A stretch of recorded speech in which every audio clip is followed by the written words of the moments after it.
Taft, Wilson, and Latin America. President William Howard Taft's foreign policy is characterized as, quote, dollar diplomacy that extended the Roosevelt corollary to replace European business interests in Latin America with American business interests. Taft simply encouraged American bankers on Wall Street to make loans to debt-ridden governments in Central America.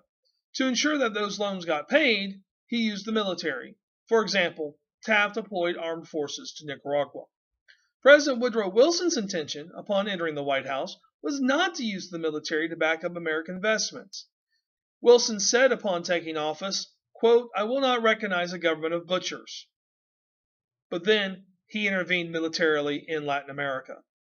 To this, Wilson said, I'm going to the South American republics to elect good men. Wilson did not remove the troops from Nicaragua because he realized that to do so would create a civil war. In fact, American troops stayed in Nicaragua until 1935. In 1915, Wilson sent the Marines to Haiti to restore order and also to protect American business interests. Those troops also stayed in that nation until 1934.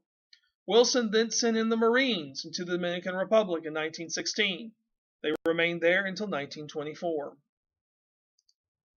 According to the New York Times, these military interventions by Wilson essentially turned Taft's dollar diplomacy into nothing more than 10-cent diplomacy. But then Wilson's problems in Latin America got even worse in Mexico. Porfirio Diaz was president of Mexico from 1876 to 1911.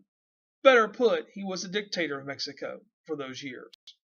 1910, the Mexican people got tired of Diaz's corruption and they revolted against his regime.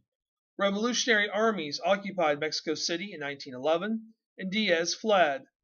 The leader of the rebellion, Francisco Madero, was very well liked for getting rid of Diaz, but then he also was soon deposed and murdered.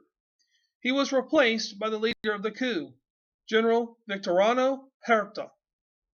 Wilson supported another revolutionary, Venustiano Carranza.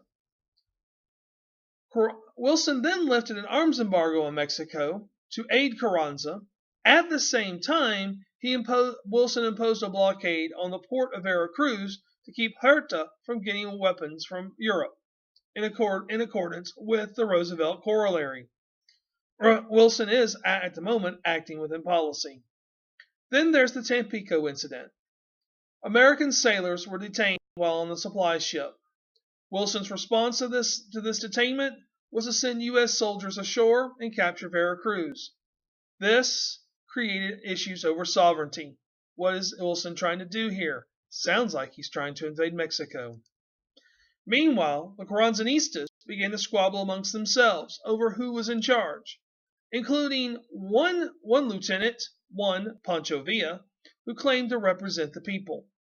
And then Wilson makes his next mistake. He throws his support to Pancho Villa. When things begin to go badly for Villa, Wilson shifts his position to self-determination. In the fall of 1915, the United States formally recognized Carranza as the de facto leader. This upset Pancho Villa, who then decided to invade the United States. He undertook a series of raids on American territory. Most notorious of these is the burning of the town of Columbus, New Mexico, and killing 17 citizens. Wilson, now, with Carranza's permission, sends 11,000 troops into Mexico in pursuit of Pancho Villa. These troops are under the command of General John J. Pershing. Pershing spent an entire year looking for Pancho Villa, and he never found them. Carranza then pursued his own war against bandits. He passed a new liberal constitution, and he consolidated his power. And this constitution that was passed by Carranza is the current constitution in Mexico. Overall, despite Wilson's actions and despite Wilson's interventions, the situation in Mexico did get better. And, thankfully, Wilson had much better foreign policy success in Europe. Thank you for watching this video on Taft, Wilson, and Latin America, and may the force be with you.